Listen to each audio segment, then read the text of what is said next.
Hi, my sweet friends, and welcome back to Crochet Every Day with Judy. We're continuing reading from Oliver Twist, starting now with chapter 47, Fatal Consequences. It was nearly 2 hours before daybreak, that time which, in the autumn of the year, may be truly called the dead of night, when the streets are silent and deserted, when even sound appears to slumber, and profligacy and riot have staggered home to dream. It was at this still and silent hour that the Jew sat watching in his old lair, with face so distorted and pale and eyes so red and bloodshot that he looked less like a man than like some hideous phantom moist from the grave and worried by an evil spirit. He sat crouching over a cold hearth, wrapped in an old torn coverlet, with his face turned toward a wasting candle that stood upon a table by his side. His right hand was raised to his lips, and as absorbed in thought, he bit his long black nails. He disclosed among his toothless gums a few such fangs as should have been a dog's or rat's.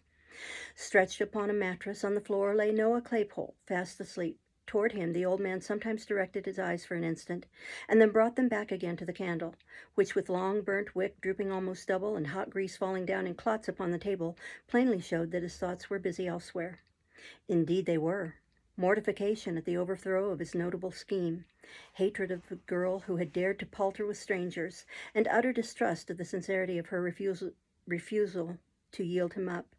Bitter disappointment at the loss of his revenge on Sikes, the fear of detection and ruin and death, and a fierce and deadly rage kindled by all. These were the passionate considerations which, following close upon each other with rapid and ceaseless swirl, shot through the brain of Fagin as every evil thought and blackest purpose lay working at his heart. He sat without changing his attitude in the least, or appearing to take the smallest heed of time, until his quick ear seemed to be attracted by a footstep in the street. "At last," muttered the Jew, wiping his dry and fevered mouth. "At last." The bell rang gently as he spoke. He crept upstairs to the door, and presently returned accompanied by a man muffled to the chin, who carried a bundle under one arm. Sitting down and throwing back his outer coat, the man displayed the burly frame of Sikes. "There," he said, laying the bundle on the table. "Take care of that, and do the most you can with it. It's been trouble enough to get. I thought I should have been here 3 hours ago." Fagin laid his hand upon the bundle, and locking it in the cupboard, sat down again without speaking. But he did not take his eyes off the robber for an instant during this action, and now that they sat over against each other, face to face, he looked fixedly at him, with his lips quivering so violently and his face so altered by the emotions which had mastered him, that the housebreaker involuntarily drew back his chair and surveyed him with a look of real affright. "What now?" cried Sikes. "What do you look at a man so for?" The Jew raised his right hand and shook his trembling forefinger in the air, but his passion was so great that the power of speech was for the moment gone. "Damn me," said Sikes, feeling in his breast with a look of alarm. "He's gone mad. I must look to myself here." "No, no," rejoined Fagin, finding his voice. You're not the person, Bill. I have no fault to find with you." "Oh, you haven't you?" said Sikes, looking sternly at him and ostentatiously passing a pistol into a more convenient pocket. "That's lucky, for one of us. Which one that is don't matter." "I've got that to tell you, Bill," said the Jew, drawing his chair nearer. "Will make you worse than me." "I," returned the robber with an incredulous air. "Tell away. Look sharp, or Nance'll think I'm lost." "Lost!" cried Fagin. "She's pretty well settled that in her own mind already." Sikes looked with an aspect of great perplexity into the Jew's face, and reading no satisfactory explanation of the riddle there, clenched his coat collar in his huge hand and shook him soundly. "Speak, will you?" he said, "or if you don't, it shall be for want of breath. Open your mouth and say what you've got to say in plain words. Out with it, you thundering old cur, out with it." "Suppose that lad that's lying there," Fagin began. Sikes turned round to where Noah was sleeping, as if he had not previously observed him.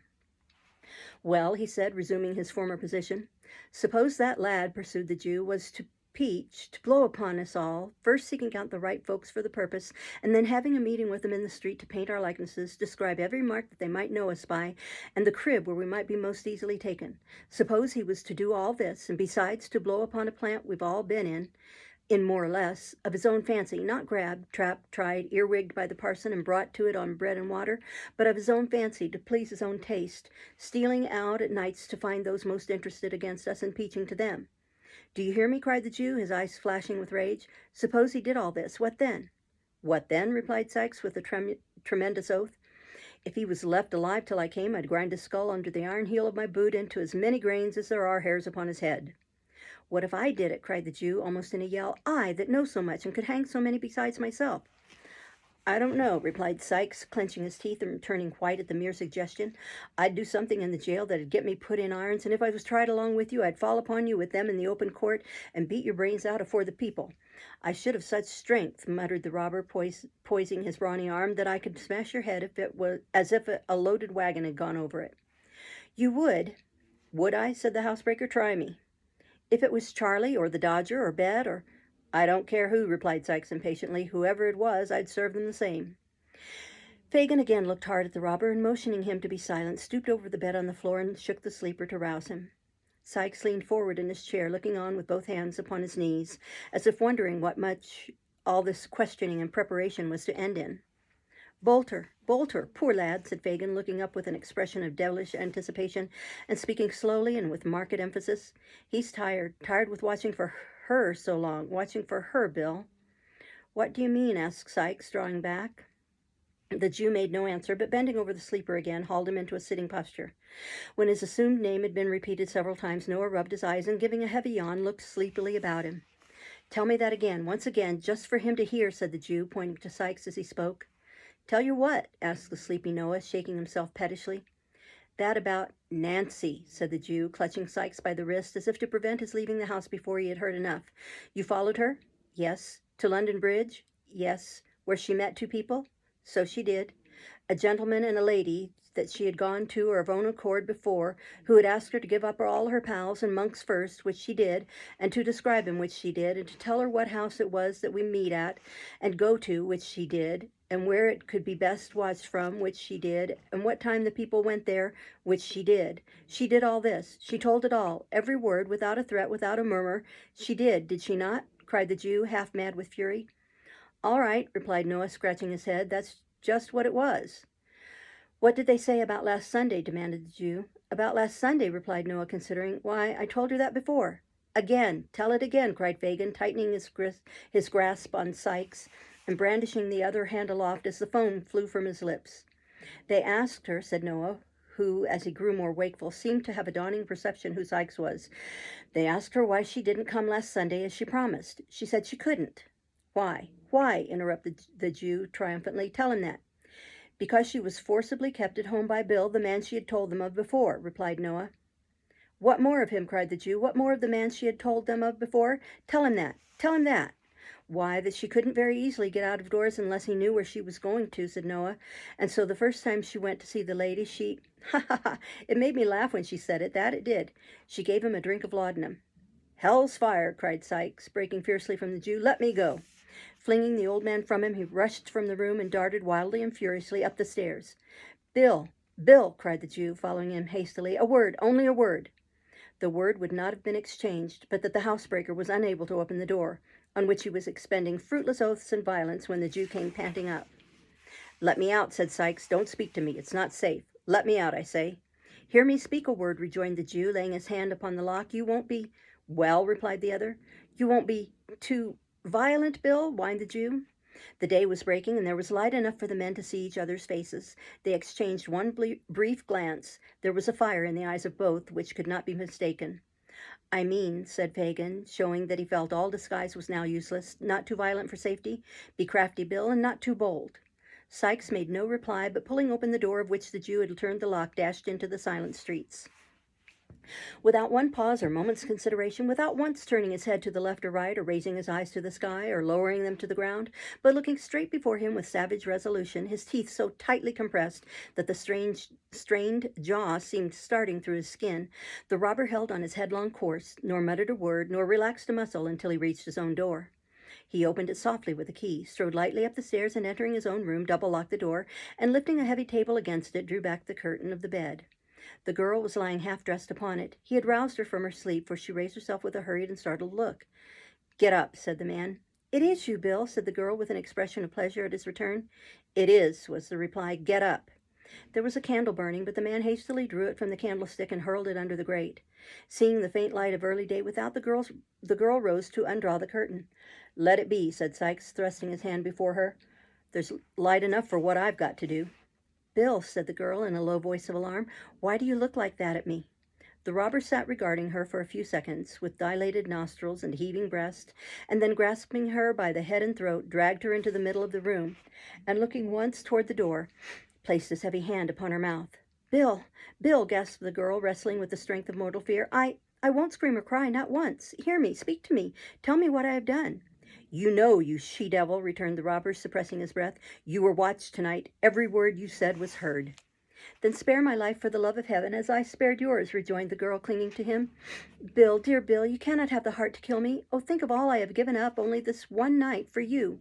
You shall have time to think and save yourself this crime. I will not loose my hold. You cannot throw me off. Bill, Bill, for dear God's sake, for your own, for mine, stop before you spill my blood. I have been true to you. Upon my guilty soul I have. The man struggled violently to release his arms, but those of the girl were clasped round his, and tear her as he would, he could not tear them away. Bill, cried the girl, striving to lay her head upon his breast, the gentleman and that dear lady told me tonight of a home in some foreign country where I could end my days in solitude and peace. Let me see them again and beg them on my knees to show the same mercy and goodness to you, and let us both leave this dreadful place and far apart lead better lives and forget how we have lived except in prayers and never see each other more. It is never too late to repent. They told me so. I feel it now, but we must have time, a little time. The housebreaker freed one arm and grasped his pistol. The certainty of immediate detection if he fired flashed across his mind even in the midst of his fury, and he beat it twice with all the force he could summon upon the upturned face that almost touched his own. She staggered and fell, nearly blinded with the blood that rained down from a deep gash in her forehead, but raising herself with difficulty on her knees, drew from her bosom a white handkerchief, Rose Maylie's own, and holding it up in her folded hands as high toward heaven as her feeble strength would allow, breathed one prayer for mercy to her Maker. It was a ghastly figure to look upon. The murderer, staggering backwards to the wall and shutting out the sight with his hand, seized a heavy club and struck her down. Chapter 48, The Flight of Sikes. Of all bad deeds that under cover of the darkness had been committed within wide London's bounds since night hung over it, that was the worst. Of all the horrors that rose with an ill scent upon the morning air, that was the foulest and most cruel. The sun, the bright sun that brings back not light alone, but new life and hope and freshness to man, burst upon the crowded city in clear and radiant glory. Through costly colored glass and paper-mended window, through cathedral, dome, and rotted crevice, it shed its equal ray. It lighted up the room where the murdered woman lay. It did. He tried to shut it out, but it would stream in. If the sight had been a ghastly one in the dull morning, what was it now in all that brilliant light? He had not moved. He had been afraid to stir. There had been a moan and a motion of the hand, and with terror added to rage he had struck and struck again. Once he threw a rug over it, but it was worse to fancy the eyes and imagine them moving toward him than to see them glaring upward as if watching the reflection of the pool of gore that quivered and danced in the sunlight on the ceiling. He had plucked it off again, and there was the body, mere flesh and blood, no more. But such flesh and so much blood. He struck a light, kindled a fire, and thrust the club into it. There was hair upon the end, which blazed and shrunk into a light cinder and, caught by the air, whirled up the chimney. Even that frightened him, sturdy as he was, but he held the weapon till it broke, and then piled it on the coals to burn away and smolder into ashes. He washed himself and rubbed his clothes. There were spots that would not be removed, but he cut the pieces out and burnt them. How those stains were dispersed about the room! The very feet of the dog were bloody. All this time he had never once turned his back upon the corpse. No, not for a moment. Such preparations completed, he moved backward toward the door, dragging the dog with him lest he should soil his feet anew and carry out new evidences of the crime into the streets. He shut the door softly, locked it, took the key, and left the house. He crossed over and glanced up at the window to be sure that nothing was visible from the outside. There was the curtain, still drawn, which she would have opened to admit the light she never saw again. It lay nearly under there. He knew that. God, how the sun poured down upon the very spot. The glance was instantaneous. It was relief to have got free of the room. He whistled on the dog and walked rapidly away. He went through Islington, strode up the hill at Highgate, on which stands the stone in honor of Whittington, turned down to Highgate Hill, unsteady of purpose and uncertain where to go, struck off to the right again almost as soon as he began to descend it, and taking the footpath across the fields, skirted Cane Wood, and so came out on Hampstead Heath. Traversing the hollow by the Vale of Health, he mounted the opposite bank, and crossing the road which joins the villages of Hampstead and Highgate, made along the remaining portion of the heath to the fields at North End, in one of which he laid himself down under a hedge and slept. Soon he was up again and away, not far into the country, but back towards London by the high road, then back again, then over another part of the same ground as he had already traversed, then wandering up and down in fields and lying on ditches brinks to rest, and starting up to make for some other spot, and do the same and ramble on again. Where could he go that was near and not too public, to get some meat and drink? Hendon. That was a good place, not far off, and out of most people's way. Thither he directed his steps, running sometimes, and sometimes with a strange perversity, loitering at a snail's pace, or stopping altogether and idly breaking the hedges with his stick. But when he got there, all the people he met, the very children at the doors, seemed to view him with suspicion. Back he turned again, without the courage to purchase bit or drop, though he had tasted no food for many hours, and once more he lingered on the heath, uncertain where to go. He wandered over miles and miles of ground, and still came back to the old place. Morning and noon had passed, and the day was on the wane, and still he rambled to and fro, and up and down, and round, and still lingered about the same spot. At last he got away, and shaped his course for Hatfield. It was 9 o'clock at night when the man, quite tired out, and the dog limping and lame from the unaccustomed exercise, turned down the hill by the church of the quiet village, and plodding along the little street, crept into a small public house, whose scanty light had guided him to the spot. There was a fire in the tap room, and some country laborers were drinking before it. They made room for the stranger, but he sat down in the farthest corner and ate and drank alone, or rather with his dog, to whom he cast a morsel of food from time to time. The conversation of the men assembled here turned upon the neighboring land and farmers, and when those topics were exhausted, upon the age of some old man who had been buried on the previous Sunday, the young men present considering him very old, and the old men present declaring him to have been quite young. Not older, one white-haired grandfather said, than he was, with 10 or 15 years of life in him at least, if he had taken care. There was nothing to attract attention or excite alarm in this. The robber, after paying his reckoning, sat silent and unnoticed in his corner, and had almost dropped asleep when he was half wakened by the noisy entrance of a newcomer. This was an antic fellow, half peddler and half mountebank, who traveled about the country on foot to vend hones, strops, razors, washballs, harness paste, medicine for dogs and horses, cheap perfumery, cosmetics, and such like wares, which he carried in a case slung to his back. His entrance was the signal for various homely jokes with the countrymen, which slackened not until he had made his supper, and opened his box of treasures, which he ingeniously contrived to unite business with amusement. "And what be that stoof? Good to eat, Harry?" asked a grinning countryman, pointing to some composition cakes in one corner. "This," said the fellow, producing one, "this is the infallible and invaluable composition for removing all sorts of stain, rust, dirt, mildew, spick, speck, spot, or spatter from silk, satin, linen, cambric, cloth, crepe, stuff, carpet, merino, muslin, bombazine, or woolen stuff. Wine stains, fruit stains, beer stains, water stains, paint stains, pitch stains, any stains, all come out at one rub with the infallible and invaluable composition. If a lady stains her honor, she has only need to swallow one cake, and she's cured at once, for it's poison. If a gentleman wants to prove his, he has only need to bolt one little square, and he has put it beyond question, for it's quite as satisfactory as a pistol bullet, and a great deal nastier in the flavor, consequently the more credit in taking it. 1 penny a square. With all these virtues, 1 penny a square." There were 2 buyers directly, and more of the listeners plainly hesitated. The vendor, observing this, increased in loquacity. "It's all bought up as fast as it can be made," said the fellow. "There are 14 watermills, 6 steam engines, and a galvanic battery always a-working upon it. And they can't make it fast enough, though the men work so hard that they die off, and the widows is pensioned directly, with £20 a year for each of the children, and a premium of 50 for twins. 1 penny a square, 2 halfpence is all the same, and 4 farthings is received with joy. 1 penny a square. Wine stains, fruit stains, beer stains, water stains, paint stains, pitch stains, and mud stains, blood stains. Here is a stain upon the hat of a gentleman in company that I'll take clean out before you can order me a pint of ale." "Ha!" cried Sikes, starting up. "Give that back." "I'll take it clean out, sir," replied the man, winking to the company, "before you can come across the room to get it. Gentlemen all, observe the dark stain upon this gentleman's hat, no wider than a shilling, but thicker than a half-crown. Whether it is a wine stain, fruit stain, beer stain, water stain, paint stain, pitch stain, mud stain, or blood stain." The man got no further, for Sikes, with a hideous imprecation, overthrew the table, and tearing the hat from him, burst out of the house. With the same perversity of feeling and irresolution that had fastened upon him, despite himself, all day the murderer, finding that he was not followed, and that they most probably considered him some drunken, sullen fellow, turned back up the town, and getting out of the glare of the lamps of a stagecoach that was standing in the street, was walking past when he recognized the mail from London, and saw that it was standing at a little post office. He almost knew what was to come, but he crossed over and listened.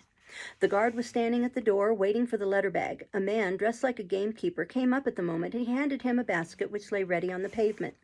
"That's for your people," said the guard. "Now look alive in there, will you? Damn that air bag, it weren't ready the night before last. This won't do, you know."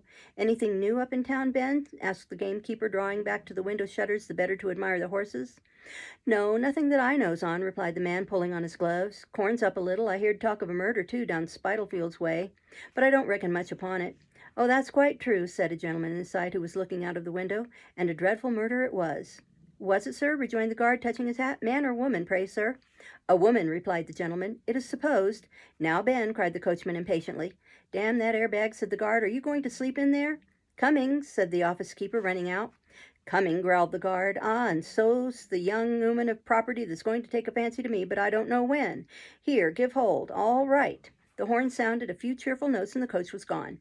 Sikes remained standing in the street, apparently unmoved by what he had just heard, and agitated by no stronger feeling than a doubt where to go. At length he went back again, and took the road which leads from Hatfield to St. Albans. He went on doggedly, but as he left the town behind him and plunged into the solitude and darkness of the road, he felt a dread and awe creeping upon him which shook him to the core. Every object before him, substance or shadow, still or moving, took the semblance of some fearful thing, but these fears were nothing compared to the sense that haunted him of that morning's ghastly figure following at his heels. He could trace its shadow in the gloom, supply the smallest item of the outline, and note how stiff and solemn it seemed to stalk along. He would hear its garments rustling in the leaves, and every breath of wind came laden with that last slow cry. If he stopped, it did the same. If he ran, it followed. Not running too, that would have been a relief, but like a corpse endowed with the mere machinery of life and borne on one slow melancholy wind that never rose or fell. At times he turned with desperate determination, resolved to beat this phantom off, though it should look him dead. But the hair rose on his head, and the blood stood still, for it had turned with him, and was behind him then. He had kept it before him that morning, but it was behind him now, always. He leaned his back against a bank, and felt that it stood above him, visibly out against the cold night sky. He threw himself upon the road, on his back upon the road. At his head it stood, silent, erect, and still, a living gravestone with its epitaph in blood. Let no man talk of murderers escaping justice, and hint that Providence must sleep. There was 20 score of violent deaths in one long minute of that agony of fear. There was a shed in a field he passed that offered shelter for the night. Before the door were 3 tall poplar trees, which made it very dark within, and the wind moaned through them with a dismal wail. He could not walk on till daylight came again, and here he stretched himself close to the wall, to undergo new torture. For now a vision came before him, as constant and more terrible than that from which he had escaped. Those widely staring eyes, so lustreless and so glassy, that he had better borne to see them than think upon them, appeared in the midst of the darkness, light in themselves, but giving light to nothing. There were but 2, but they were everywhere. If he shut out the sight, there came the room with every well-known object, some indeed that he would have forgotten if he had gone over its contents from memory, each in its accustomed place. The body was in its place, and its eyes were as he saw them when he stole away. He got up and rushed into the field without. The figure was behind him. He re-entered the shed and shrunk down once more. The eyes were there before he had lain himself along. And here he remained, in such terror as none but he can know, trembling in every limb and the cold sweat starting from every pore, when suddenly there arose upon the night wind the noise of distant shouting, and the roar of voices mingled in alarm and wonder. Any sound of men in that lonely place, even though it conveyed a real cause of alarm, was something to him. He regained his strength and energy at the prospect of personal danger, and springing to his feet, rushed into the open air. The broad sky seemed on fire. Rising into the air with showers of sparks and rolling one above the other were sheets of flame, lighting the atmosphere for miles around, and driving clouds of smoke in the direction where he stood. The shouts grew louder as new voices swelled the roar, and he could hear the cry of fire, mingled with the ringing of an alarm bell, the fall of heavy bodies, and the crackling of flames as they twined round some new obstacle and shot aloft as though refreshed by food. The noise increased as he looked. There were people there, men and women, light, bustle. It was like new life to him. He darted onward, straight, headlong, dashing through briar and brake, and leaping gate and fence as madly as the dog, who careered with a loud and sounding bark before him. He came upon the spot. There were half-dressed figures tearing to and fro, some endeavoring to drag the frightened horses from the stables, others driving the cattle from the yard and outhouses, and others coming laden from the burning pile amidst a shower of falling sparks and the tumbling down of red-hot beams. The apertures, where doors and windows stood an hour ago, disclosed a mass of raging fire. Walls rocked and crumbled into the burning well. The molten lead and iron poured down white-hot upon the ground. Women and children shrieked, and men encouraged each other with noisy shouts and cheers. The clanking of the engine pumps and the spitting and hissing of the water as it fell upon the blazing wood added to the tremendous roar. He shouted, too, till he was hoarse, and flying from memory and himself, plunged into the thickest of the throng. Hither and thither he dived that night, now working at the pumps and now hurrying through the smoke and flame, but never ceasing to engage himself wherever noise and men were thickest. Up and down the ladders, upon the roofs of buildings, over floors that quaked and trembled with his weight, under the lee of falling bricks and stones, in every part of that great fire was he. But he bore a charmed life, and had neither scratch nor bruise, nor weariness nor thought, till morning dawned again, and only smoke and blackened ruins remained. This mad excitement over, there returned with tenfold force the dreadful consciousness of his crime. He looked suspiciously about him, for the men were conversing in groups, and he feared to be the subject of their talk. The dog obeyed the significant beck of his finger, and they drew off stealthily together. He passed near an engine where some men were seated, and they called to him to share in their refreshment. He took some bread and meat, and as he drank a draught of beer, heard the firemen who were from London talking about the murder. "He has gone to Birmingham, they say," said one, "but they'll have him yet, for the scouts are out, and by tomorrow night there will be a cry all through the country." He hurried off and walked till he almost dropped upon the ground, then lay down in a lane and had a long but broken and uneasy sleep. He wandered on again, irresolute and undecided, and oppressed with the fear of another solitary night. Suddenly, he took the desperate resolution of going back to London. "There's somebody to speak to there, at all events," he thought. "A good hiding place, too. They'll never expect to nab me there after this country scent. Why can't I lay by for a week or so, and forcing blunt from Fagin, get abroad to France? Damn me, I'll risk it." He acted upon this impulse without delay, and choosing the least frequented roads, began his journey back, resolved to lie concealed within a short distance of the metropolis, and entering it at dusk by a circuitous route, to proceed straight to that part of it which he had fixed on for his destination. The dog, though, if any descriptions of him were out, it would not be forgotten that the dog was missing and had probably gone with him. This might lead to his apprehension as he passed along the streets. He resolved to drown him, and walked on, looking about for a pond, picking up a heavy stone, and tying it to his handkerchief as he went. The animal looked up into his master's face while these preparations were making, and whether his instinct apprehended something of their purpose, or the robber's sidelong look at him was sterner than ordinary, skulked a little farther in the rear than usual, and cowered as he came more slowly along. When his master halted at the brink of a pool and looked round to call him, he stopped outright. "Do you hear me call? Come here," cried Sikes. The animal came up from the very force of habit, but as Sikes stooped to attach the handkerchief to his throat, he uttered a low growl and started back. "Come back," said the robber, stomping on the ground. The dog wagged his tail, but moved not. Sikes made a running noose and called him again. The dog advanced, retreated, paused an instant, turned, and scoured away at his hardest speed. The man whistled again and again, and sat down and waited in the expectation that he would return. But no dog appeared, and at length he resumed his journey. We will stop there and start next time with chapter 49. Thank you for listening. Bye-bye.